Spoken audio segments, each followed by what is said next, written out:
नमस्कार दोस्तों, आप सभी का आपके अपने जनरल एग्जाम्स की में स्वागत है। यहाँ पर हम देखेंगे डेली करंट अफेयर सीरीज़ के अंतर्गत करंट अफेयर्स के क्वेश्चन और स्टैटिक जीके के क्वेश्चन को, जो कि सभी प्रतियोगी परीक्षाओं के लिए महत्वपूर्ण है।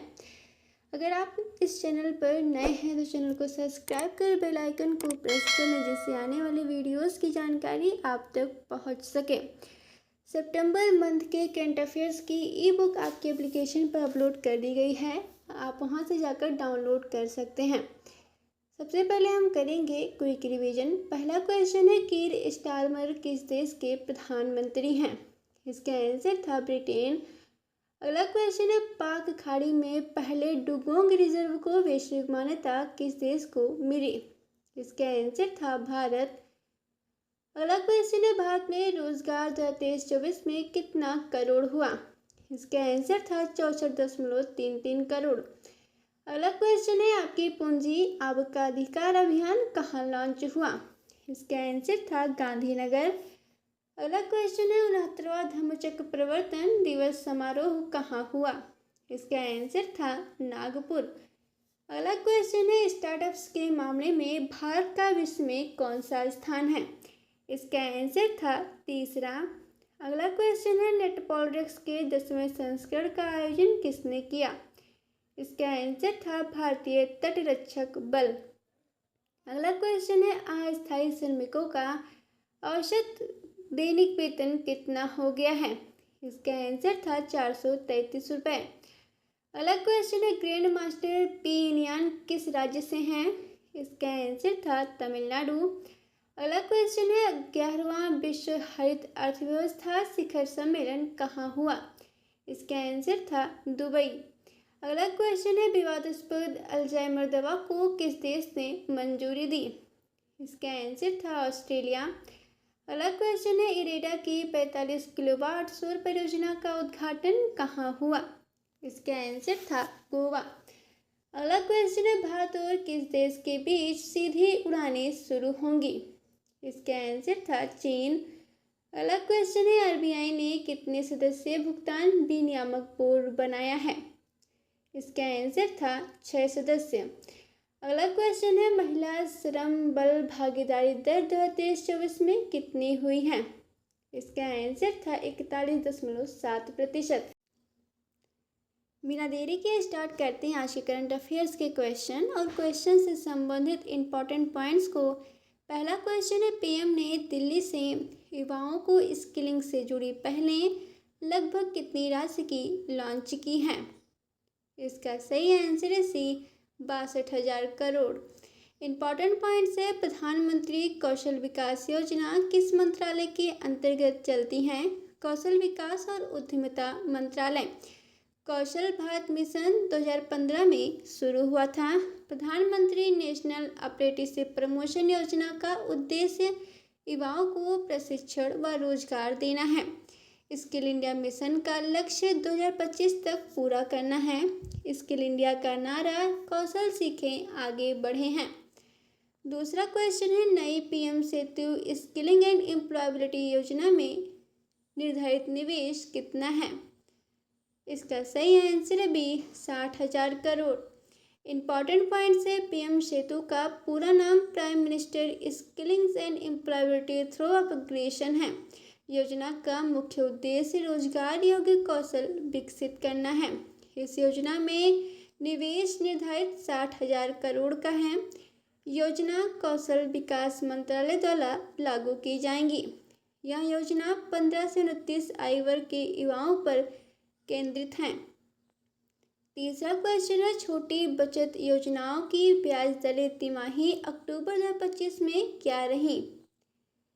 इसका सही आंसर है डी, बिना बदलाव लगातार 7वीं तिमाही यथावत। इम्पॉर्टेंट पॉइंट्स है, छोटी बचत योजनाएं वित्त मंत्रालय द्वारा नियंत्रित करता है। वरिष्ठ नागरिक बचत योजना की ब्याज दर 8.2% है। पीपीएफ की ब्याज दर 7.1% है। सुकन्या समृद्धि योजना की ब्याज दर 8% है। राष्ट्रीय बचत प्रमाण पत्र पर ब्याज दर 7.7% है। चौथा क्वेश्चन है, भारत यूके समुद्री अभ्यास कौन केन 2025 कहाँ शुरू हुआ? इसका सही आंसर है डी, पश्चिमी तट। इम्पॉर्टेंट पॉइंट्स है, कॉनकेन अभ्यास भारत और ब्रिटेन के बीच होता है। यह अभ्यास 2004 में शुरू हुआ था। इस अभ्यास का उद्देश्य नौसैनिक सहयोग और समुद्री सुरक्षा बढ़ाना है। 2025 का अभ्यास पश्चिमी तट पर होगा। भारत यूके रक्षा सहयोग समझौता 2002 में साइन हुआ था। पांचवा क्वेश्चन है, BRO ने 19,400 फीट पर मोटरेबल रोड कहाँ बनाई? इसका सही आंसर है बी, लद्दाख। इम्पॉर्टेंट पॉइंट्स है, BRO का पूरा नाम बॉर्डर रोड्स ऑर्गेनाइजेशन है। BRO की स्थापना 1960 में हुई थी। BRO रक्षा मंत्रालय के अंतर्गत आता है। BRO का मुख्यालय नई दिल्ली है। BRO द्वारा निर्मित सबसे ऊंची मोटरेबल सड़क उमलिंगला लद्दाख में है। छठवां क्वेश्चन है, दूरसंचार अभियांत्रिकी केंद्र ने किस संस्थान से अगली पीढ़ी टेलीकॉम टेक्नोलॉजी हेतु MOU किया? इसका सही आंसर है बी, IIT नया रायपुर। इम्पॉर्टेंट पॉइंट्स है, TEC का पूरा नाम टेलीकम्युनिकेशन इंजीनियरिंग सेंटर है। TEC दूरसंचार मंत्रालय के अंतर्गत कार्य करता है। MOU का उद्देश्य अगली पीढ़ी की टेलीकॉम तकनीक का विकास है। भारत में IIT और IIIT की संख्या लगभग 23 IIT हैं और 25 IIIT हैं। भारत में डिजिटल योजना 2015 में शुरू हुई थी। सातवां क्वेश्चन है, गृह मंत्रालय ने 9 राज्यों में आपदा न्यूनीकरण या पुनर्निर्माण हेतु कितनी राशि स्वीकृत की है? इसका सही आंसर है बी, 4600 करोड़ से अधिक।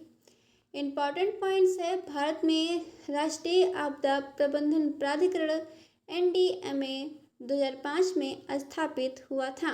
आपदा प्रबंधन अधिनियम 2005 में लागू हुआ। गृह मंत्रालय के अंतर्गत कौन सा विभाग आपदा प्रबंधन का कार्य करता है? आपदा प्रबंधन विभाग। भारत में सबसे अधिक प्राकृतिक आपदाएं उत्तराखंड में आती हैं। आपदा न्यूनीकरण के लिए कौन सा फंड प्रमुख है? National disaster response fund NDRF। आठवां क्वेश्चन है, भारत NFTA TEPA के लागू होने से निवेश और रोजगार का लक्ष्य कितना है? इसका सही आंसर है बी, 100 अरब 1 मिलियन नौकरियां। इम्पॉर्टेंट पॉइंट्स है, TEP का पूरा नाम trade and economic partnership agreement है। भारत ने EFTA के साथ TEPA लागू 2025 में किया है। EFTA देशों में कौन कौन शामिल है? स्विट्जरलैंड, नॉर्वे, आइसलैंड और लिechtenstein। TEPA के तहत भारत का निवेश लक्ष्य 100 अरब डॉलर का है। TEPA के तहत रोजगार सृजन लक्ष्य 1 मिलियन नौकरियां हैं।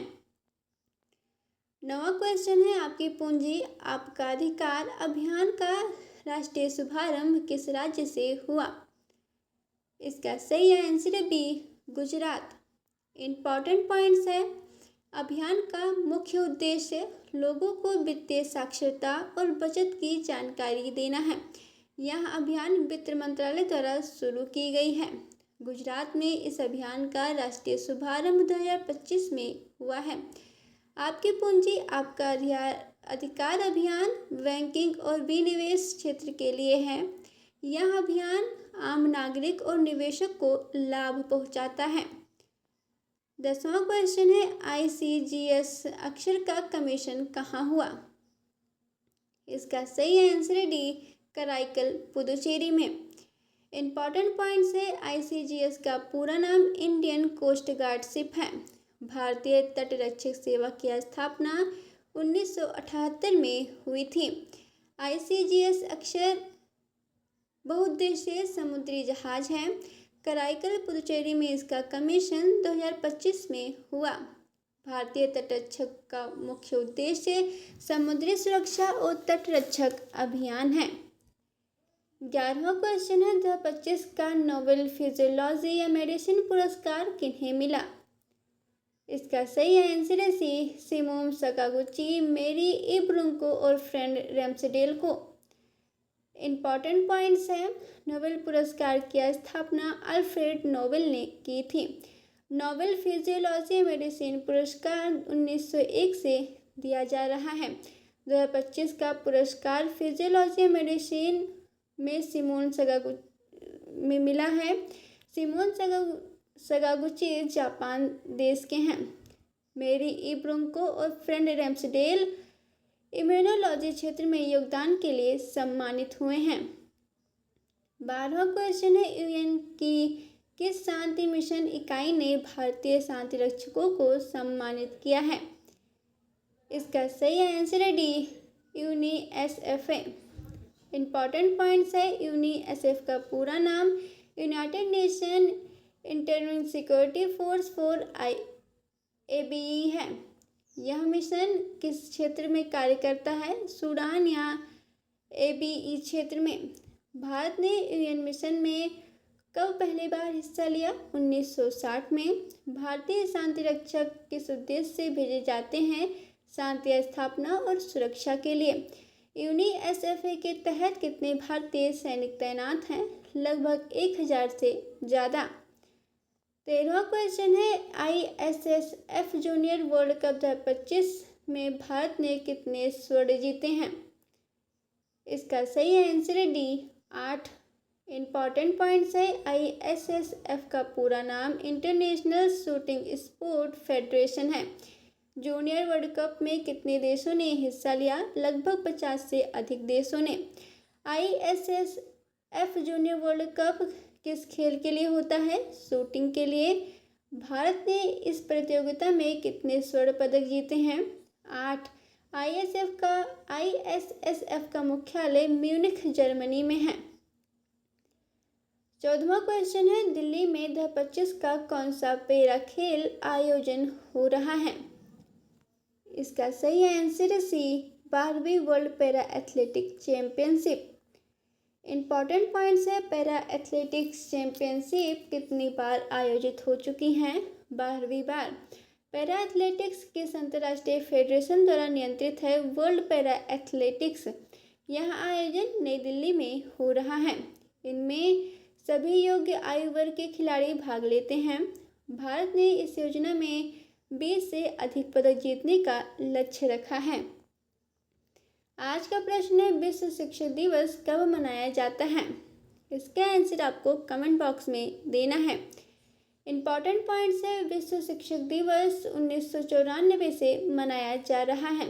इसे मनाने का मुख्य उद्देश्य शिक्षकों के योगदान को सम्मानित करना है। यह दिवस डॉक्टर सर्वपल्ली राधाकृष्णन के जन्मदिवस पर मनाया जाता है। विश्व शिक्षक दिवस का विषय यूनेस्को तय करता है। यह दिवस प्रत्येक वर्ष 5 अक्टूबर को मनाया जाता है। बिना देरी के स्टार्ट करते हैं स्टैटिक जीके के क्वेश्चन को। पहला क्वेश्चन है 10वीं अनुसूची के अनुसार दल बदल से उत्पन्न होने वाली अयोग्यता के बारे में अंतिम निर्णय लेने का अधिकार किसे है? इसका सही आंसर है डी, सदन के पीठासीन अधिकारी। दूसरा क्वेश्चन है भारतीय संविधान का कौन सा अनुच्छेद भारत के महान्यायवादी से संबंधित है? इसका सही आंसर है बी, अनुच्छेद 76। तीसरा क्वेश्चन है भारत के महान्यायवादी की नियुक्ति किसके द्वारा की जाती है? इसका सही आंसर है बी, राष्ट्रपति। चौथा क्वेश्चन है उच्चतम न्यायालय के न्यायाधीशों के वेतन और भत्ते कौन निर्धारित करता है? इसका सही आंसर है डी, संसद। पांचवा क्वेश्चन है 73वें संविधान संशोधन अधिनियम द्वारा भारतीय संविधान में कौन सी अनुसूची जोड़ी गई थी? इसका सही आंसर है बी, 11वीं अनुसूची। आप सभी को इस वीडियो का PDF एग्जाम्स के एप्लीकेशन पर मिलेगा। अगर आपने अभी तक एग्जाम्स के एप्लीकेशन डाउनलोड नहीं किया है तो भी जाकर प्ले स्टोर से डाउनलोड कर सकते हैं। अगर आपको ये वीडियो पसंद आए तो चैनल को सब्सक्राइब कर वीडियो को लाइक करें। आज का ये वीडियो समाप्त होता है यहीं पर। मिलते हैं एक नए वीडियो में। धन्यवाद।